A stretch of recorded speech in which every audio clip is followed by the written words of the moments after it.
Hi, morning 2 மினிட்ஸில் ஒரு குட்டி பிரேக்ஃபாஸ்ட். நிறையா வெஜிடபிள்ஸ் வீட்டில் இல்லை. கேரட் மட்டும் ஒன்றே எடுத்து அதை இந்த மாதிரி சீவி வச்சு வெங்காயமும் கருவேப்பிலையும் சேர்த்து சில்லி பவுடர் உப்பு மட்டும் போட்டு கொஞ்சம் நேரம் இதை வதக்கியிருக்கேன். இப்போது கொஞ்சம் நல்லெண்ணெயும் கொஞ்சம் நெய்யும் ஊற்றிருக்கேன். அதில் கொஞ்சம் கடுகு, உளுந்தம்பருப்பு,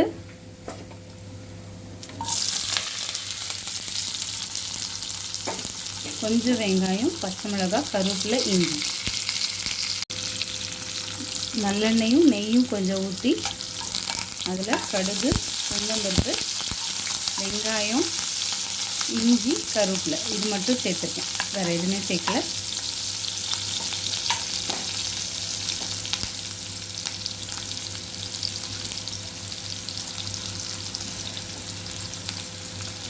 இந்த டம்ளரில் ஒரே ஒரு டம்ளர் மட்டும் ரவை எடுத்திருக்கேன்.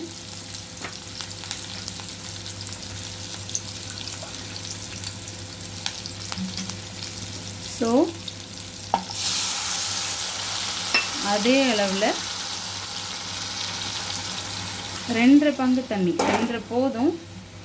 கொஞ்சம் சில பேர் 3 டம்ளர் ஊற்றுவாங்க, 2.5 டம்ளர் போதும்.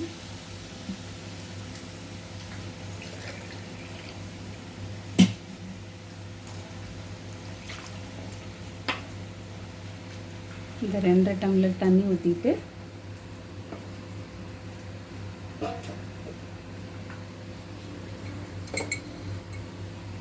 இதுக்கு தேவையான அளவு உப்பு. நல்லா கொதிக்கட்டும்.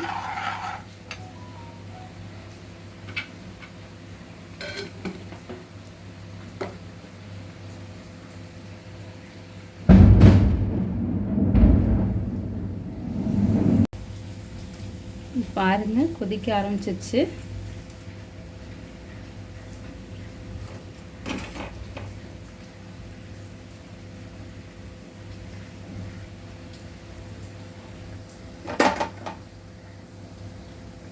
இந்த ஸ்டேஜில் ரவையை உள்ளே கொட்டிட்டு ஸ்லோவாக கட்டி இல்லாமல் கிளறணும். ஃபுல்லாக இருக்கிறதுனால வேகமாக வெந்துடும்.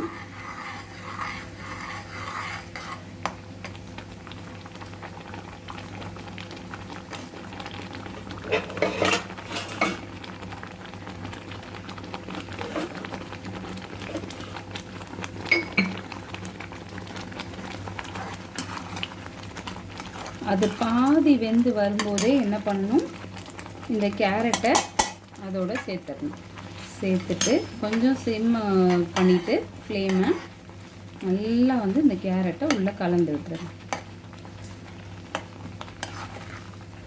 வேகவே மொத்தம் 1 மினிட் தான் ஆகும். ஆல்ரெடி ரோஸ்டட் ரவால அதனால வேகமாக வெந்துடும். நம்ம தண்ணி எவ்வளோ சேர்க்குறோம் பக்குவம் அது முக்கியம். ரெடி ஆயிடுச்சு.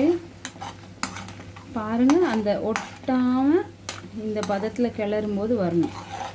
இதுக்கு சட்னி தேவையில்லை. சர்க்கரை வச்சு சாப்பிட்றவங்க சாப்பிட்டுக்கலாம். அதர்வைஸ் டைரெக்டாக இப்படியே சாப்பிட்லாம். அந்த கேரட்டில் அந்த உப்பும் உரப்பும் இருக்கிறதுனால you can directly have it. வேகமாகவும் நிப்பாட்டிடக்கூடாது. ரொம்ப இலக்கமாக நல்லாவே இருக்காது. ரொம்ப நேரமும் வைக்கக்கூடாது.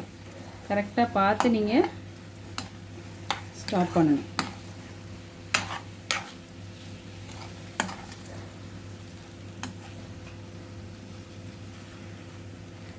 இந்த கேரட் உப்புமா ரொம்ப ஹெல்த்தி. எந்த பிரேக்ஃபாஸ்ட் பண்ணணும்னு யோசிக்கிற டைமில் இருக்கிற வெஜிடபிள்ஸ் வச்சு பண்ணும்போது இது ரொம்ப டேஸ்டி. ட்ரை பண்ணுங்கள். It's very easy.